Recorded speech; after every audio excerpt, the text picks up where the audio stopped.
Abra sua Bíblia no livro de Tito. Tito, capítulo 2.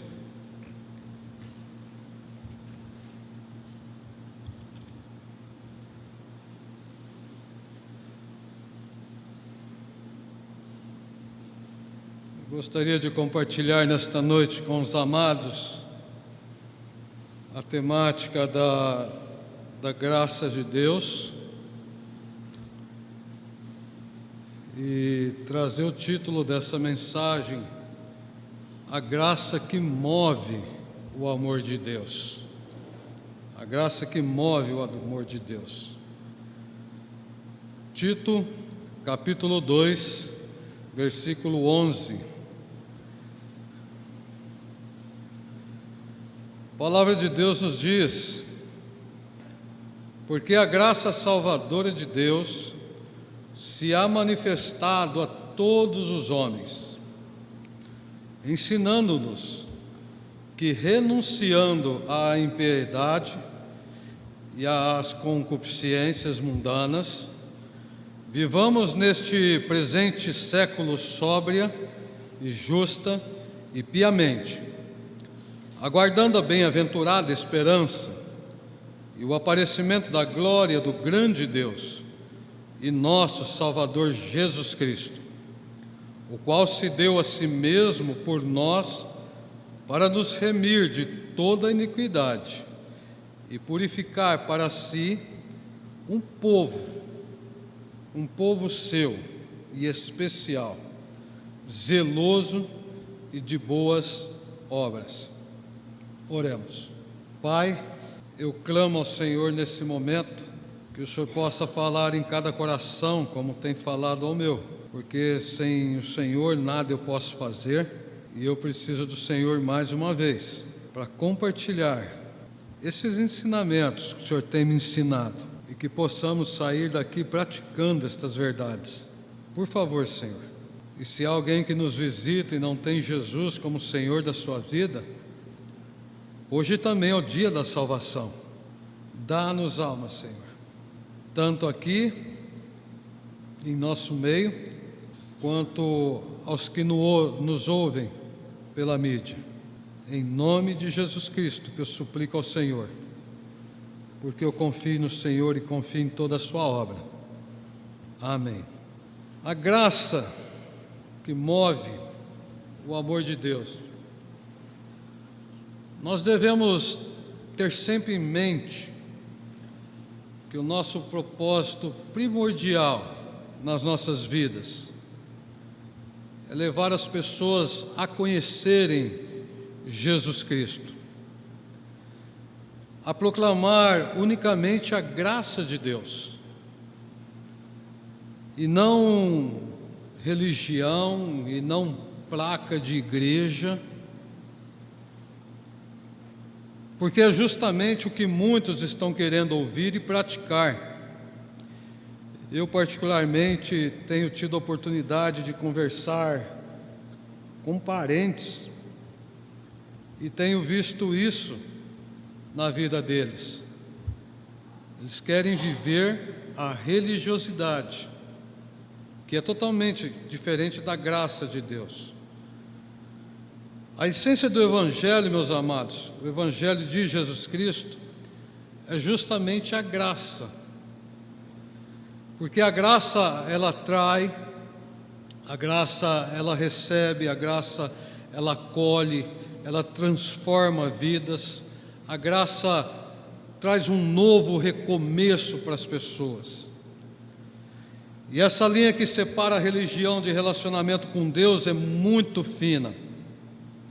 Só que ela é muito clara nos ensinamentos bíblicos. E nesta carta que Paulo descreve, que ele escreve a Tito no Novo Testamento, aqui nós vemos do versículo 11 ao versículo 14, que ele, não só nesse texto, mas em toda a carta, nós vemos a abordagem dele, trazendo vários temas relacionados à fé cristã e principalmente à conduta dos crentes, mas especificamente, no versículo 11 ao versículo 14 que nós lemos, ele destaca aqui a manifestação da graça de Deus. A manifestação da graça de Deus. E nessa passagem, o apóstolo ele apresenta uma visão profunda sobre o papel da graça na vida do cristão, na vida dos crentes, e o impacto transformador. Porque se não há transformação na vida do crente, ele não encontrou a graça de Jesus Cristo. Ele não recebeu a graça de Jesus Cristo. E isso eu tenho visto até mesmo no ministério, quando as pessoas nos dizem: eu quero Jesus Cristo, eu quero receber Jesus Cristo. Mas não há transformação de vida nessas pessoas. E nessa passagem, o apóstolo ele apresenta uma visão clara. E a graça divina aqui, ela é uma verdade absoluta, uma verdade fundamental, só que por muitas vezes desprezada, mal interpretada nas igrejas, e principalmente nesse mundo que jaz no maligno, principalmente referindo-se à benevolência não merecida de Deus, direcionando aos seres humanos, direcionando a sua criação. Paulo ele começa com uma afirmação poderosa. Ele diz: porque a graça salvadora de Deus se há manifestado a todos os homens.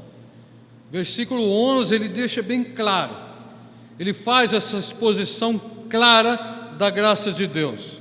E a palavra de Deus ela é o poder de transformação.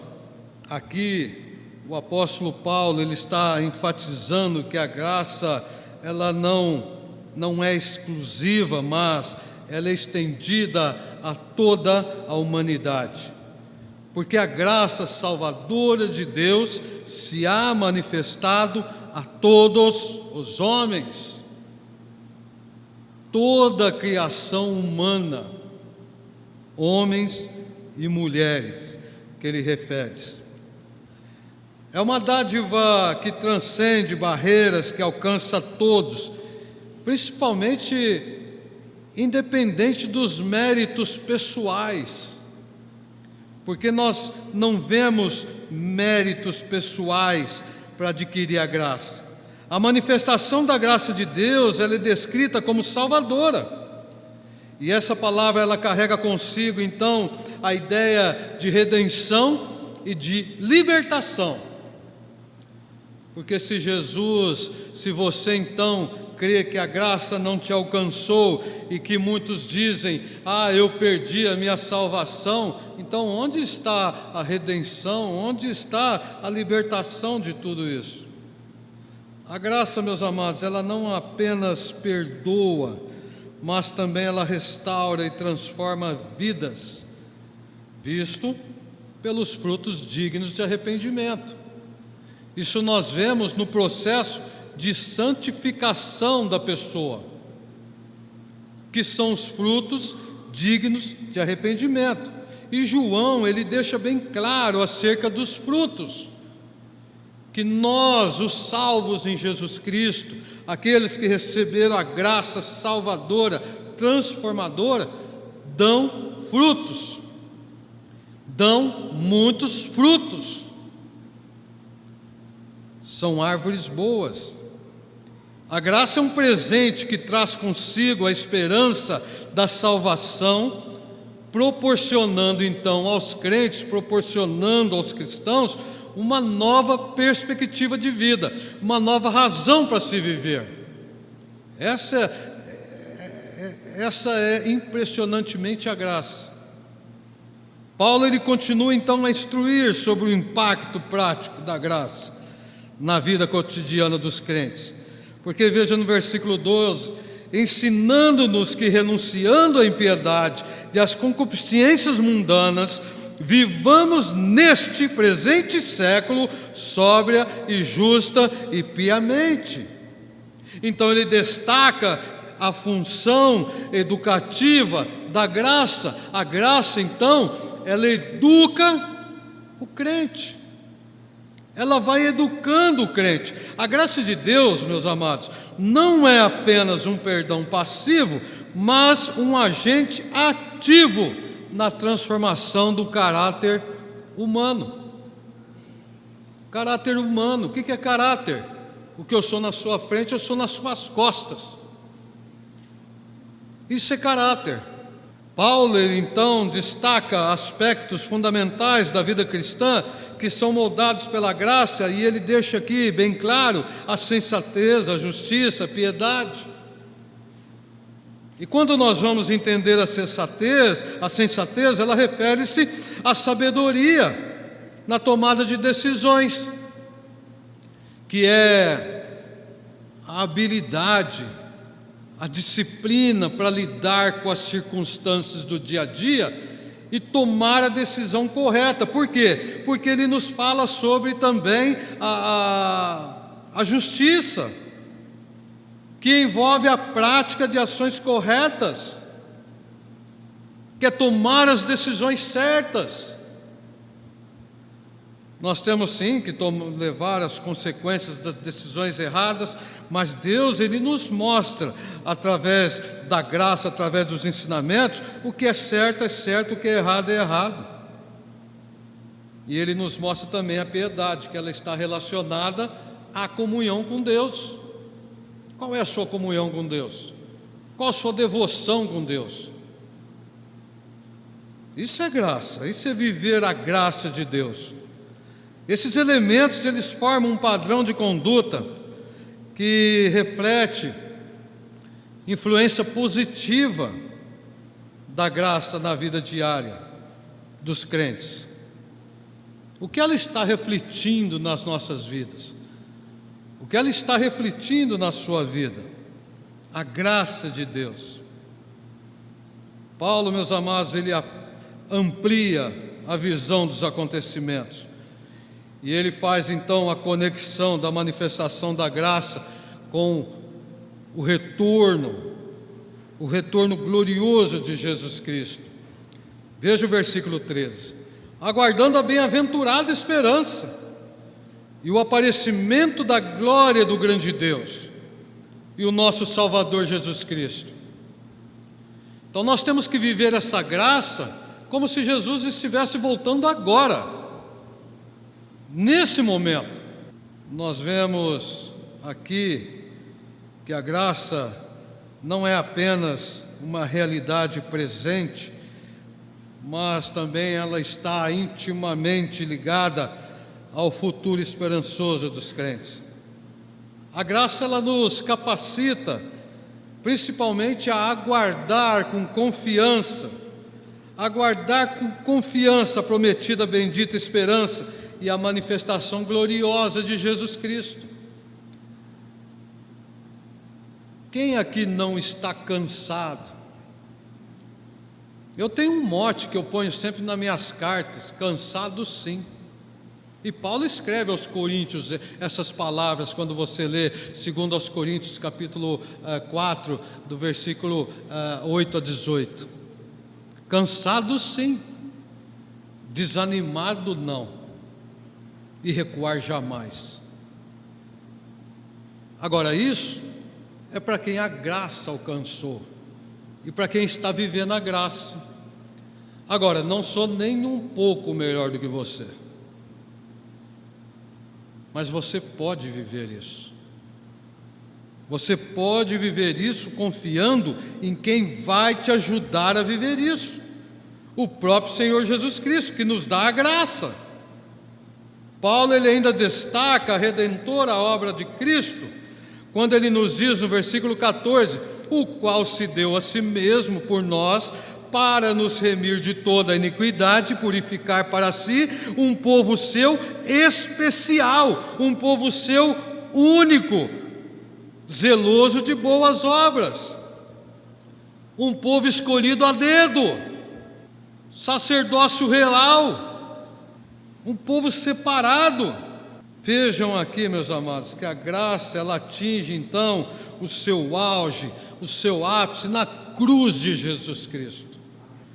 Ele se entregou para nos redimir, libertando-nos do poder do pecado, nos purificou para que possamos ser um povo dedicado às boas obras. E o que nós temos feito? Glória a Deus por você que está aqui. Mas não basta estar aqui, tem que estar fazendo. Tem que estar fazendo. Paulo ele quis revelar aqui a profundidade da graça de Deus, porque ela é universal, ela é transformadora, e nós vemos nesse texto que ela é escatológica.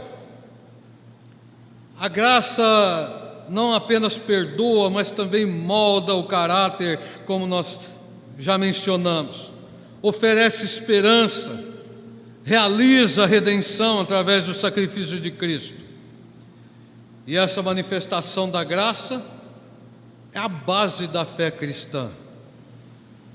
Essa manifestação é que inspira os crentes, os salvos em Jesus Cristo, os filhos de Deus, aqueles que foram alcançados com a graça de Deus, de Jesus Cristo, a viverem vidas dedicadas à sensatez, vidas dedicadas à justiça, vidas dedicadas à piedade, às boas obras, enquanto aguarda a esperança da manifestação final da glória de Jesus Cristo. A graça transformadora. Então, a verdade que Ele nos traz aqui, que Ele nos deixa, é que aqui nós temos verdades absolutas, verdades sólidas, verdades significativas, verdades eternas. E aí podemos nos perguntar, como que nós então podemos surpreender toda essa religiosidade contraditória que a sociedade tem abraçado nesse mundo, justamente com a verdade absoluta que o Senhor tem nos ensinado? Como que eu posso levar essa verdade para as pessoas? Então, meus amados, é fundamental nós expormos aqui alguns aspectos específicos da graça, que nos ajudarão nesta compreensão, porque você vai encontrar muitas pessoas religiosas,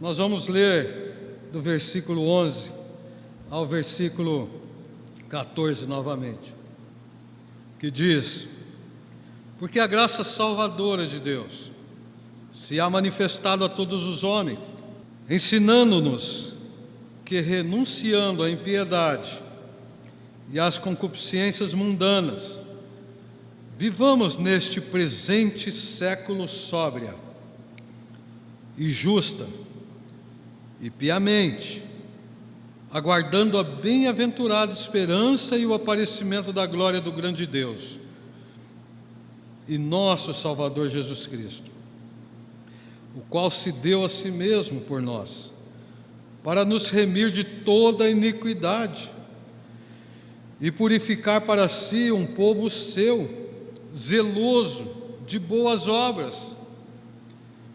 Então, o primeiro aspecto que eu gostaria de mostrar neste texto para os amados é que a graça, ela acolhe, ela não abandona.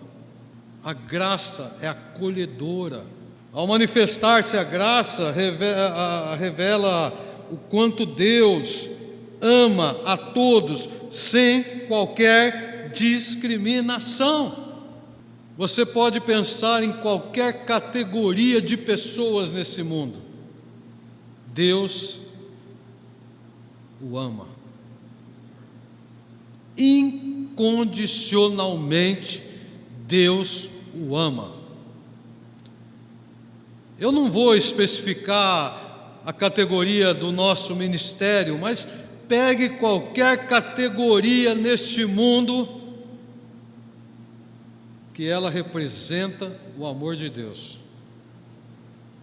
Agora, a religiosidade,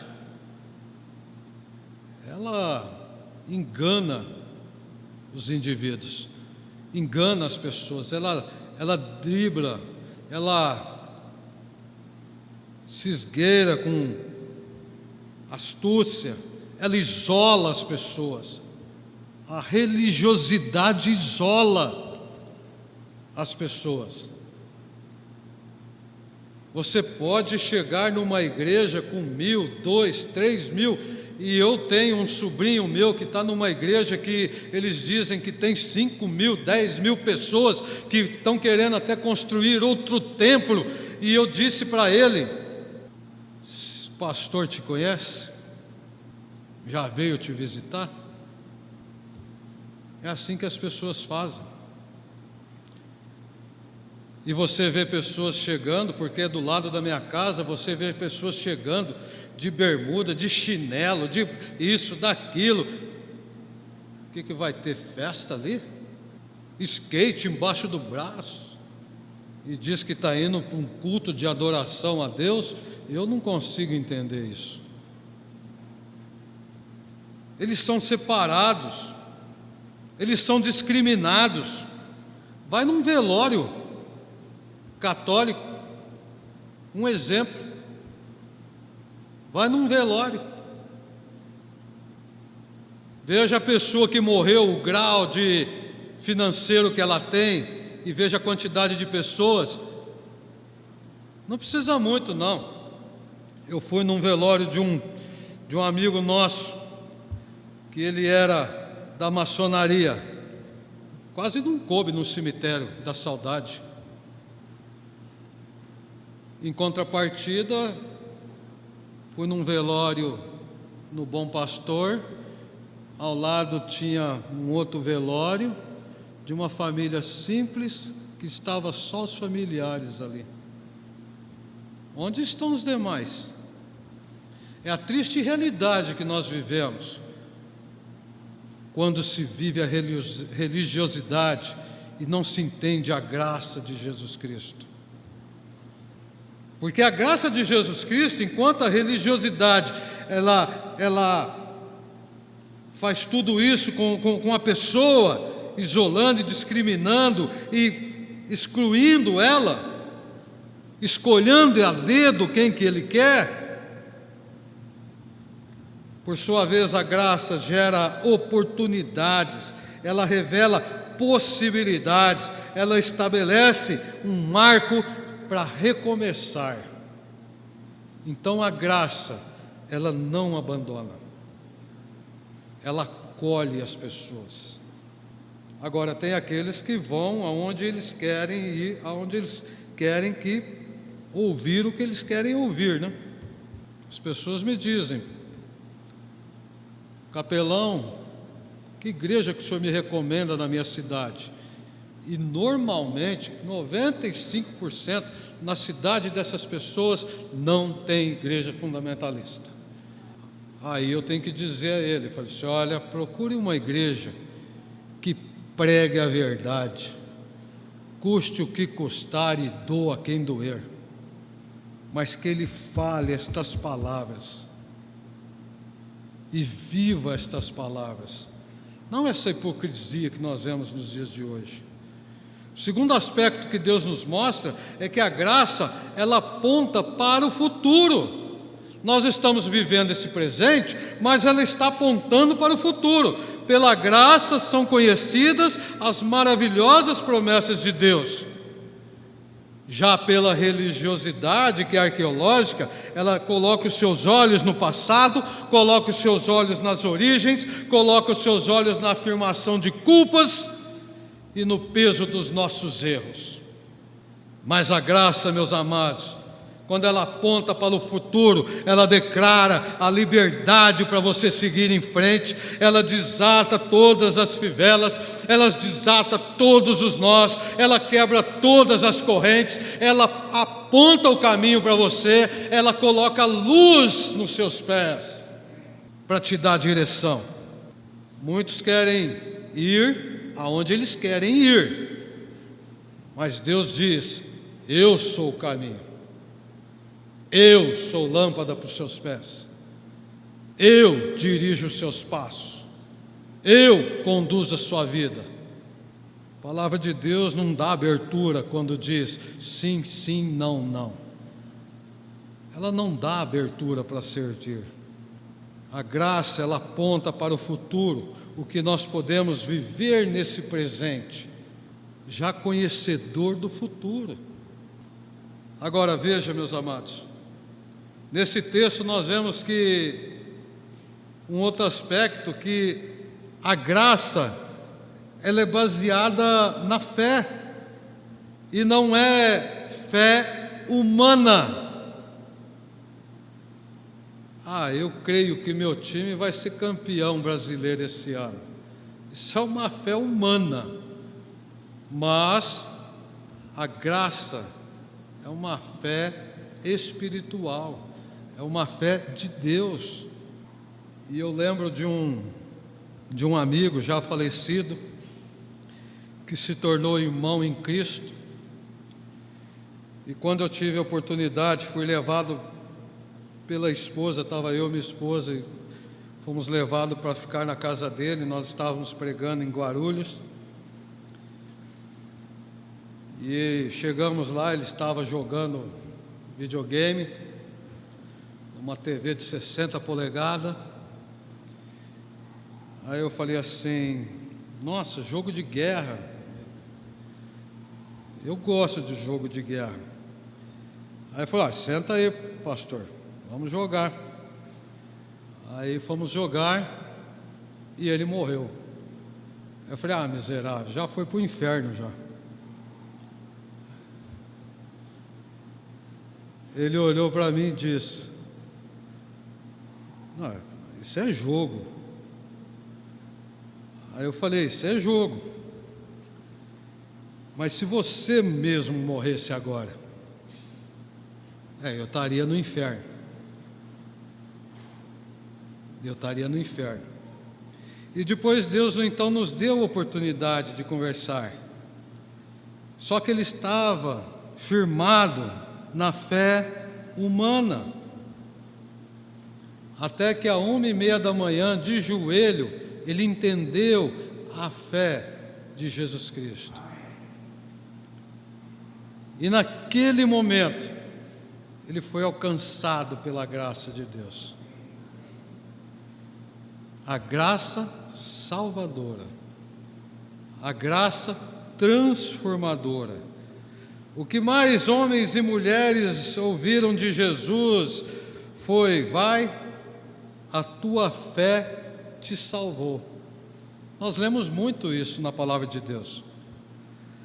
Mas aí, esse religioso, ele, por exemplo, um religioso perguntaria: como assim? Como assim? Não preciso fazer nada? E o que a palavra de Deus diz? Não, isso é graça, já foi feito, isso é graça. É assim que fomos movidos no caminho do inferno para a direção do céu. Basta crer, basta receber.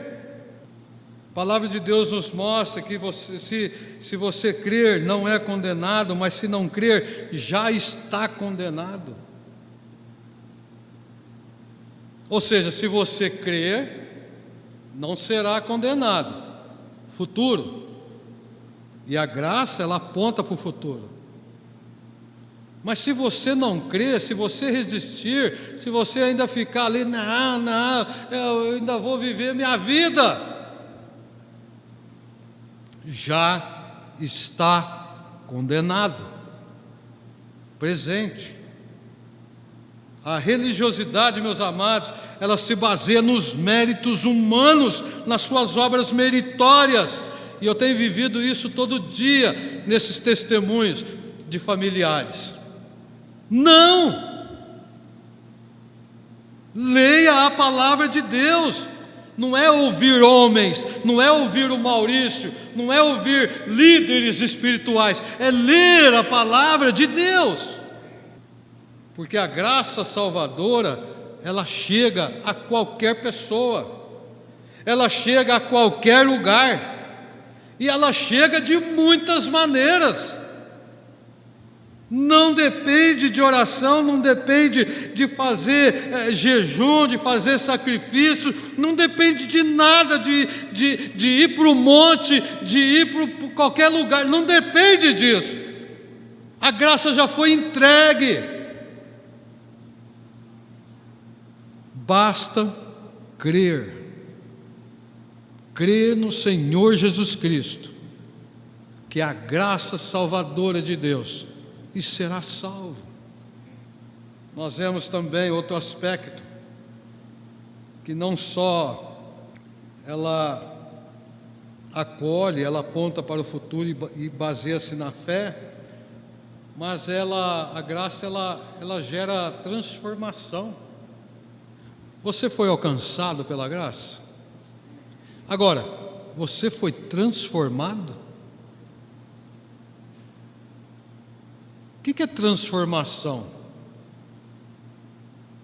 Você não é mais aquela pessoa que era. Você não tem mais as mesmas palavras que você tinha. Você não tem mais o convívio que você tinha. E muitos outros ensinamentos que Deus nos dá. Aspecto até da transformação. Enquanto a religiosidade traz a culpa para as pessoas e como fim o desespero e incerteza, olha, você vai voltar e vai voltar até o dia que você será perfeito. Ou você vai e vai ficar num lugar e ali você vai renovar todos os seus pecados até que você vai para algum lugar. Não. As pessoas estão incertas, as pessoas estão desesperadas. Em quem que eu vou crer então? Em quem que eu vou crer? Ele vem e prega isso, ele vem e prega aquilo, ele vem e prega aquilo. Então vai na Bíblia e veja o que a Bíblia diz, o que Jesus Cristo prega acerca da graça. A graça, meus amados, ela oferece perdão, ela oferece paz, ela oferece vida. E vida o quê? Vida eterna. E vida eterna é o conhecimento do Senhor Jesus. Como Paulo diz na carta a Tito, ela nos ensina a viver, porque ela nos dá um novo nascimento, ela nos dá um novo coração, um novo espírito, uma nova família, um novo lar. Essa é a graça de Deus. Veja o último aspecto que Ele nos dá nesse texto. De tudo que nós vimos aqui, nós vemos que a graça também, ela gera gratidão de amor. O quanto temos sido gratos. Porque na simplicidade, às vezes, de uma dificuldade, de uma circunstância, já há uma reclamação. Já partimos para uma reclamação. Como deveria reclamar então Elias, que foi perseguido para morrer, para ser morto? Como deveria reclamar então Jó, que perdeu tudo e ainda foi comido vivo por bichos? Como deveria reclamar José, que viveu sua juventude preso? E muitos outros. E nós, que temos a graça, não temos gratidão e amor? Mais que emoções ou sentimentos, em Cristo, meus amados, nós temos nova atitude diante de qualquer circunstância. Diante de qualquer circunstância. Não mais lamento, desânimo, aflição, Vivemos dias difíceis? Sim. A palavra de Deus nos mostra, dias piores ainda virão. Sim. Mas nós temos a graça. Nós temos a graça de Deus. Em lugar disso, desenvolvemos uma vida de adoração. Como resultado, a adoração se revela pela atitude de serviço e obediência. Estamos servindo? Estamos obedecendo? O que aconteceu conosco, o que aconteceu com você, que foi alcançado pela graça, pode e deve acontecer com outros também. Porque o amor de Deus por mim, por você e por cada um nesse mundo é igual. Deus, Ele não tem prazer na morte do que morre, mas que antes se arrependa e se converta dos seus maus caminhos e viva e sirva-o e represente-o como embaixador de Jesus Cristo, como embaixador do céu. Represente-o nessa terra que não vai mudar, a não ser quando o grande rei se assentar no trono, o Rei dos reis e o Senhor dos senhores. Porque a graça salvadora de Deus se há manifestado a todos os homens. Não perca a oportunidade. Paulo, ele escreve a Tito, olha, também ensinando-nos que renunciando à impiedade, renuncie